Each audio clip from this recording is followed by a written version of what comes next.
You don't know the impact of these things, and what they know, I still not figured this out. People always wondered, how do you survive? In any season you go, you manage to stay there for 2-3 weeks and come back. Approximately about 3/4 of a liter it would take. You just drink that, that's the food. And you are so energized, means you don't need anything else for the whole day.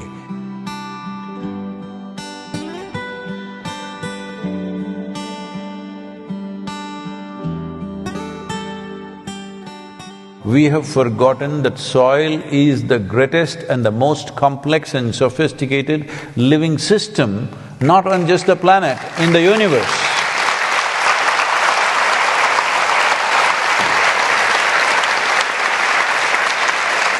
It is not just on this planet, in this universe, in the known universe, we do not know anything like the topsoil of this planet.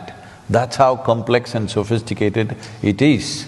And it is fantastic partnerships between various species and how they function, and the whole chemistry of the planet is managed by them. But in many people call this as dirt. If that is dirt, you and me are dirt bags. Hello? So, unfortunately, we are treating living things as inanimate things. Even inanimate things need to be treated with respect, but unfortunately, living entities we are treating like this because somebody has put this idea in our head that every other creature is here only to serve the human beings. I have spent lots of time in the jungles of India. I have spent so much time observing all the different creatures, not just the big ones, the small ones, because the crickets, the grasshoppers, the ants, termites, you better know who they are because I've been in the jungles, I've had close encounters with tigers, I have very close encounters with elephants, and the Indian wild buffalo is terror, but I've been very close around them. After all that, when you come out of the jungle after 2-3 weeks, the only thing you really remember is the insects. Really.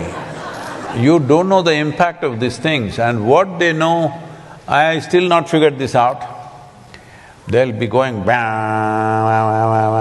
they'll be going exactly at… especially in the rainforest in the south, exactly at 2:30 in the morning, chuck, they'll stop.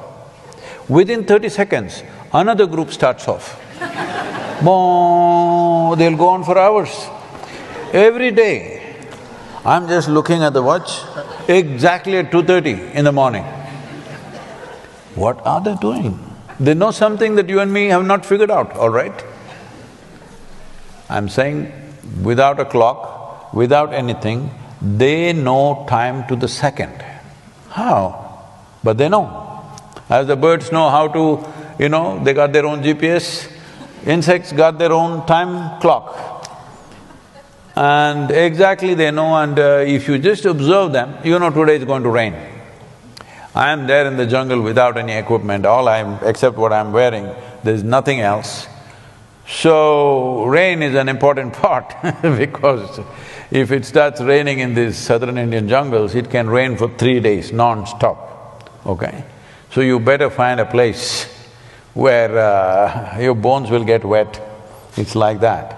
So if you just observe the insects, they are all preparing for the rain, nothing, no cloud in the sky. But I learn to trust them. If I watch them, I know that it's going to rain means it's going to rain. When they say it, it's true. Meteorologists, the only two professions in the world where you can be wrong 50% of the time is either you're a weatherman or you're an astrologer.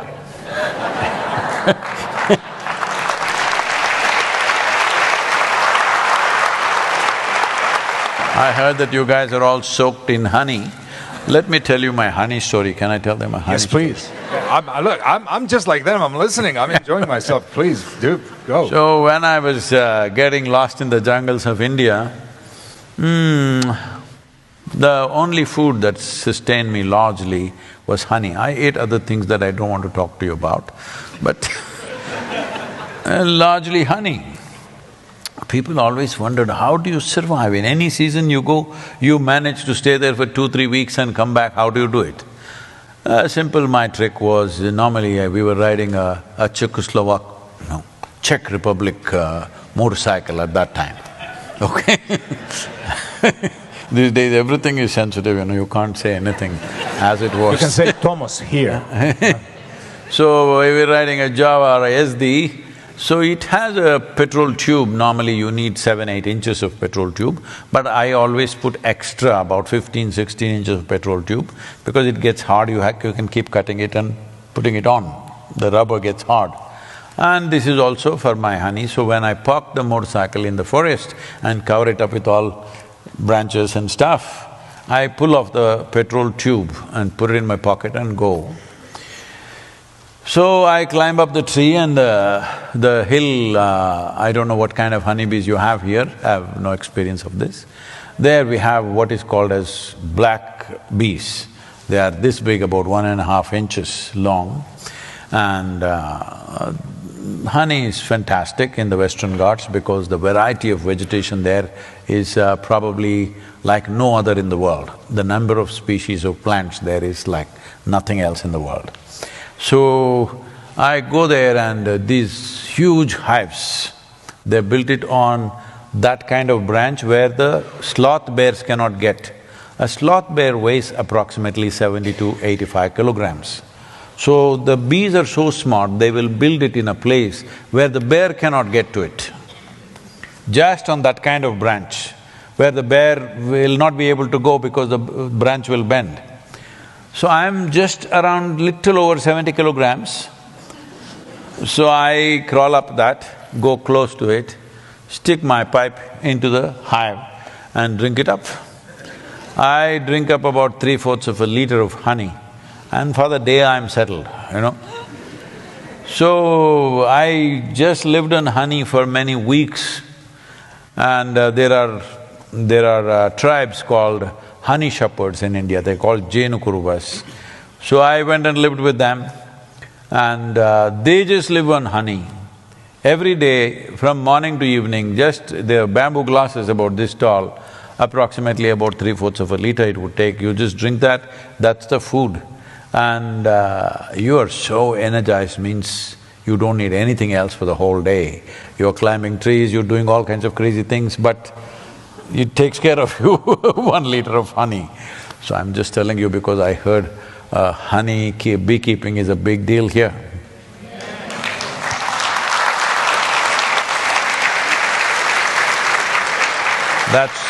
That's probably one of the smartest things that you've done in your country. It will pay. It will pay in future. Not just with honey, it'll pay in many ways.